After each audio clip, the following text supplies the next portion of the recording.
नमस्कार, MP news के खास प्रोग्राम न्यूज रूम से इस वक्त आपके साथ मैं हूं श्रद्धा बुंदेला और न्यूज रूम में हम सबसे पहले बात करेंगे इंदौर में होने वाले प्रवासी भारतीय सम्मेलन की। जी हां, प्रवासी भारतीय सम्मेलन और इन्वेस्टर समिट को लेकर इंदौर पुलिस ने ट्रैफिक रूट डाइवर्ट कर दिया है और उसका जो प्लान भी है वो भी कहीं ना कहीं हमारे साथ साझा किया गया है। प्रवासी भारतीय सम्मेलन के पहले जिला प्रशासन द्वारा तैयारियां जो है अंतिम दौर में चल रही है। वहीं इंदौर ट्रैफिक पुलिस ने भी सम्मेलन और इन्वेस्टर समिट को लेकर अपनी तैयारियां पूरी कर रूट प्लान भी तैयार कर लिया है और साझा भी किया है मीडिया के साथ, जिससे आम जनता को परेशानियों का सामना आगे जाकर ना करना पड़े। इसलिए ऑन पेपर भी इसे निकाल दिया गया है और साझा कर दिया गया है। इंदौर ट्रैफिक विभाग के डीसीपी महेश चंद्र जैन के द्वारा आगामी दिनों में प्रवासी भारतीय सम्मेलन और ग्लोबल इन्वेस्टर समिट को देखते हुए ट्रैफिक प्लान मीडिया के सामने रखते हुए बताया गया कि विजयनगर सुपर कॉरिडोर और आसपास के इलाकों में रूट डाइवर्ट किए गए हैं। राष्ट्रपति और प्रधानमंत्री नरेंद्र मोदी इस समिट में शिरकत करने वाले हैं और 7 तारीख से बहुत बड़ी संख्या में हमारे अतिथियों का आगमन इंदौर शहर में शुरू हो जाएगा और 8 तारीख को एक प्रारंभिक शुरुआत के बाद प्रधानमंत्री नरेंद्र मोदी 10 तारीख को राष्ट्रपति द्रौपदी मुर्मू का आगमन प्रस्तावित है। प्रवासी भारतीय सम्मेलन को लेकर यातायात प्रबंधन पुलिस का ट्रैफिक प्लान कुछ इस प्रकार से है।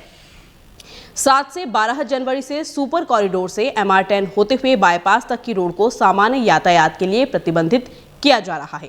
बाईपास से MR10 होते हुए एयरपोर्ट तक सामान्य यातायात चालू रहेगा। वहीं महेश चंद्र जैन के अनुसार 7 से 12 जनवरी तक एयरपोर्ट से उज्जैन जाने के लिए मरीमाता चौराहे से वाहन प्रवेश करेंगे और फिर सावेर से उज्जैन की तरफ रवाना होंगे। लवकुश चौराहे से सीधे ट्रैफिक आ जा सकेगा। लवकुश चौराहे से सावेर से इंदौर की ओर आने पर लेफ्ट टर्न MR10 की तरफ प्रतिबंधित रहेगा। यानी कि आप अगर MR10 से आ रहे हैं तो लवकुश की तरफ आप नहीं आ सकते, लेफ्ट टर्न की तरफ आप नहीं आ सकते। इसके अलावा नो व्हीकल जोन भी यहाँ पर बनाए गए हैं इस समिट को देखते हुए।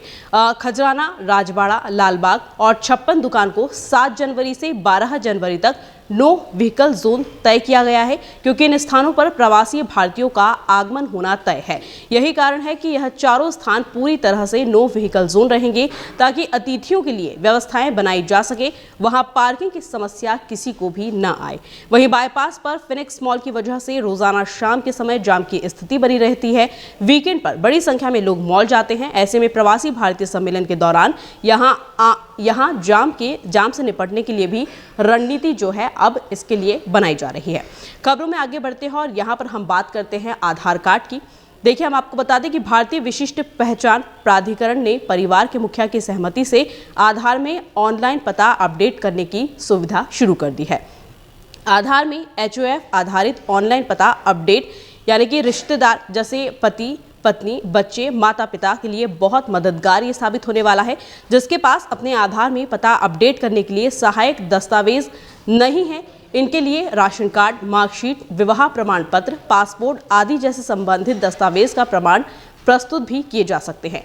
आवेदक और HOF दोनों के नाम और उनके बीच संबंध और HOF द्वारा OTP आधारित प्रमाणीकरण का उल्लेख होना चाहिए। यदि रिश्ते का प्रमाण दस्तावेज भी उपलब्ध नहीं है तो निर्धारित प्रारूप में HOF द्वारा स्व घोषणा प्रस्तुत की जा सकती है। देश के भीतर विभिन्न कारणों से शहर और कस्बों में जाने वाले लाखों लोगों के लिए यह सुविधा फायदेमंद रहेगी और इसका जो शुल्क है वो 50 रुपये तय किया गया है। तो अगर आपके आधार में भी कुछ अपडेट करवाना है रिश्ते से रिलेटेड तो आप जा सकते हैं, ऑनलाइन ये अपडेट हो जाएगा। खबरों में आगे बढ़ते हैं और यहाँ पर हम बात करते हैं महाकाल लोक की। दरअसल महाकाल लोक का निर्माण होने के बाद उज्जैन में यात्रियों की संख्या में अप्रत्याशित इजाफा हो चुका है। अब रेलवे ने भी बढ़ती भीड़ को देखते हुए उज्जैन रेलवे स्टेशन का कायाकल्प करने की तैयारी कर ली है। करीब 600 करोड़ रुपए से स्टेशन का विकास किया जाएगा। इसके लिए कंसल्टेंसी एजेंसी प्लान तैयार कर रही है। उज्जैन स्टेशन विकास को इस साल बजट में अनुमति भी दी जाएगी। खास बात यह रहेगी कि रेलवे ही इसका विकास करेगी। पब्लिक प्राइवेट पार्टनरशिप का मॉडल नहीं अपनाया जाएगा। उज्जैन रेलवे स्टेशन का विकास पूरी तरह से हवाई अड्डे की तर्ज पर किया जाएगा। इससे यह भव्य नजर आने के साथ ही यात्रियों को यहाँ पर बेहतर सुविधाएं भी मिल सकेगी और स्टेशन पर यात्रियों को अच्छा वातावरण देने के लिए restaurant, shopping mall, rest house भी बनाया जाएगा। प्लेटफॉर्म पर महाकालेश्वर मंदिर का प्रसाद, दान काउंटर, सुविधा केंद्र, उज्जैन के प्रसिद्ध कुमकुम मेहंदी और नमकीन, भैरवगढ़ प्रिंट के स्टॉल भी यहाँ पर लगाए जाएंगे। तो काफ़ी सुविधाएं जो है वो रेलवे स्टेशन पर ही यात्रियों को मिल जाएगी। खबरों में आगे बढ़ते हैं और यहाँ पर हम बात करते हैं 5G की। दरअसल जियो के बाद अब एयरटेल की 5G सेवा इंदौर में शुरू हो चुकी है। 4G सिम बदलने की अब ज़रूरत नहीं होगी।